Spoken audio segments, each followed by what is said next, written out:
Daily chart पे 20 day moving average के ऊपर निकला है। इंट्राडे चार्ट पे inverse head and shoulder pattern का ब्रेकआउट है।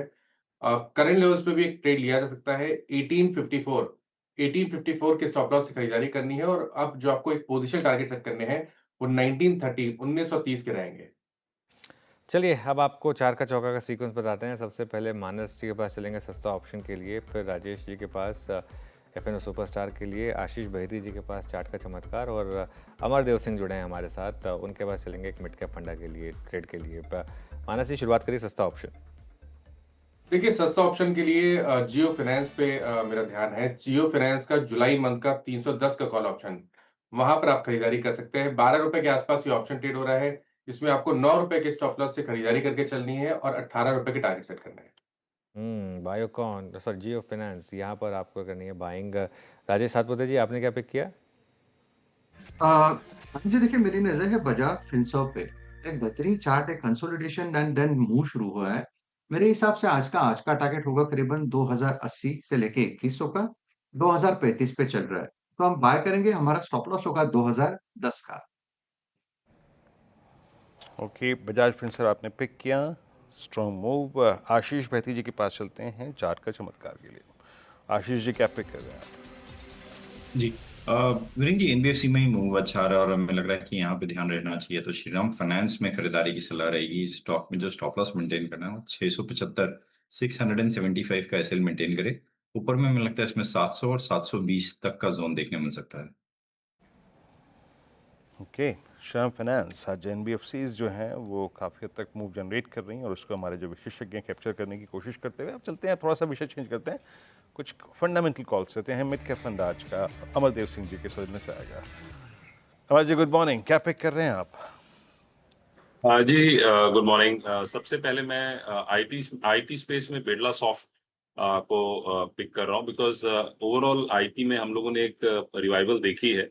हालांकि जो लीडिंग है उसमें टीसीएस, वहाँ हमें कोई ज़्यादा मूवमेंट नहीं वैसी दिख रही है, बट बिरला सॉफ्ट की मैं बात करूँ तो ओवरऑल ये स्टॉक जो है इसकी परफॉर्मेंस आने वाले क्वार्टर्स में it is expected to perform, और ये स्टॉक जो है इसमें एक मेजर करेक्शन के बाद एक कंसोलिडेशन भी हमें देखने को मिल रहा है। और यदि मैं इस स्टॉक के बारे में बात करूं तो ओवरऑल इसके जो क्वार्टरली नतीजे भी जो रहे हैं वो भी पहले से बेटर रहे हैं इन टर्म्स ऑफ प्रॉफिटेबिलिटी, और revenue it has been able to sustain. तो मैं ये मानता हूं कि आने वाले क्वार्टर्स में इसके नतीजे अच्छे रहेंगे और ये कंपैरेटिवली अभी फेयरली फेयर वैल्यूड प्राइस पे ये अवेलेबल है। करंटली अराउंड 440 के आसपास है, तो इसमें एक अपसाइड टुवर्ड्स 470 480 का एक अपसाइड हमें देखने को मिल सकता है। तो from a short term perspective इस स्टॉक पे नजर रखी जा सकती है।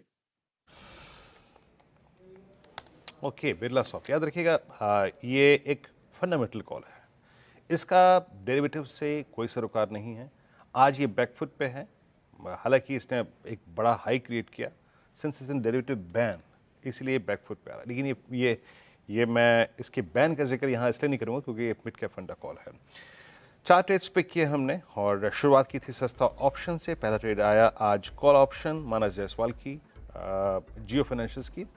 Since it's buy call on Jio, याद रखिएगा इस चैनल का स्वामित्व प्रबंधन रिलायंस इंडस्ट्रीज होल्ड करते हैं और उसी समूह के अंतर्गत ही कंपनी आती है। Trading view please parallelly cross check करें किसी से या फिर व्यू लें। और राजेश सतपुते जी ने एफएनओ सुपरस्टार पिक किया और एफएनओ सुपरस्टार उनका आज बजाज फिनसर्व, और श्रीराम फाइनेंस आशीष बहती जी ने पिक किया चार्ट का चमत्कार में, और अमरदेव सिंह जी ने अभी अभी आज की जो कॉल पकड़ी वो है बिरला सॉफ्ट। निफ्टी थोड़ा रेस्ट लेने के बाद मोर और लेस मेरे को स्टैट्स देख के लग रहा है अनुज प्रिपेयर कर रहा है एक और अपर स्विंग के लिए। और upper swing, next leg of upper swing कौन जनरेट करेगा, क्या लग रहा है अनुज? एक बार रिलायंस लेके आइएगा। रिलायंस कुछ कमान संभालेगा क्या आज? I think may be Reliance काफ़ी हद तक एचडीएफसी बैंक पर मेरी नज़र जा रही है वीरो, क्योंकि बहुत समय से एचडीएफसी बैंक, एक बार एचडीएफसी बैंक का 52 वीक हाई और लो देखते हैं ज़रा। आई थिंक हम कल का हाई शायद क्रॉस कर रहे हैं 1993 पर। इसका 52 वीक हाई काफ़ी समय से बस वो 2000 के जस्ट नीचे रहा है। 6 जून का हाई था 1996। आई थिंक ये स्टॉक ना मुझे लग रहा है समहाउ कुछ साइन दे रहा है। इतनी बड़ी एफआई सेलिंग के बावजूद ये स्टॉक नहीं गिरा और अब ये 2000 क्रॉस कर रहा है। मुझे याद है जब वो काफ़ी इसने अंडर परफॉर्मेंस दिखाई दी। आई थिंक हमने 2 साल पहले बात की थी इसकी, तब 1300